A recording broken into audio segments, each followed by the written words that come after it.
శ్రీకృష్ణ దేవరాయలు వద్దకు ఓ వర్తకుడు వచ్చాడు. పండ్లు, ఫలాలను కానుకగా తెచ్చిన అతడు, ప్రభూ, నేనొక వర్తకుణ్ణి.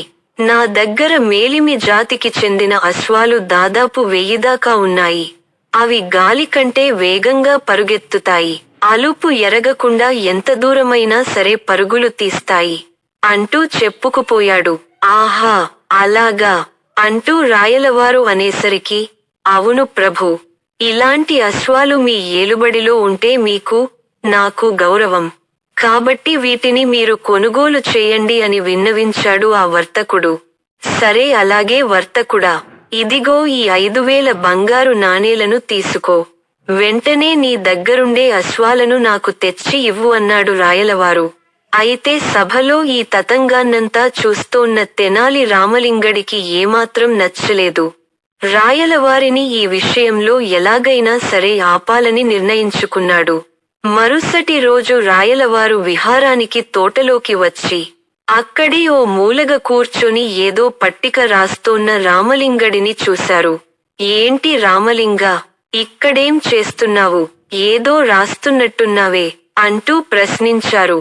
మరేం లేదు ప్రభూ, మన రాజ్యంలో ఉండే మూర్ఖుల జాబితాను రాస్తున్నా అంటూ పట్టిక చూయించాడు. చాలా కుతూహలంతో ఆ పట్టికను తీసుకున్న రాయలవారు మొదటగా తన పేరే ఉండటం చూసి కంగుతిన్నారు. ఏంటి రామలింగా, నేను మూర్ఖుడినా అన్నాడు కోపంగా. క్షమించండి ప్రభూ, ముక్కు మొహం తెలియనివాడు వచ్చి వర్తకుడినని చెప్పాడు. దాన్ని మీరు నమ్మడమే గాకుండా 5000 బంగారు నాణేలు అప్పజెప్పేశారు కాబట్టి నా దృష్టిలో మీరు మూర్ఖులే అన్నాడు రామలింగడు.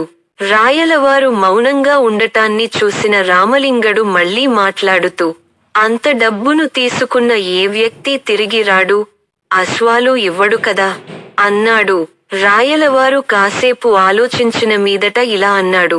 నిజమే రామలింగా, అతడు ఎవరో ఏంటో తెలుసుకోలేదు. అది సరేగాని అతడు తిరిగి వస్తే అప్పుడేం చేస్తావ్ అంటూ ప్రశ్నించాడు.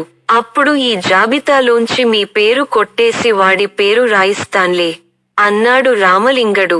రామలింగడి మాటలను అర్థం చేసుకున్న రాయలవారు నవ్వేయగా, రామలింగడు కూడా ఆయనతో జతకలిపా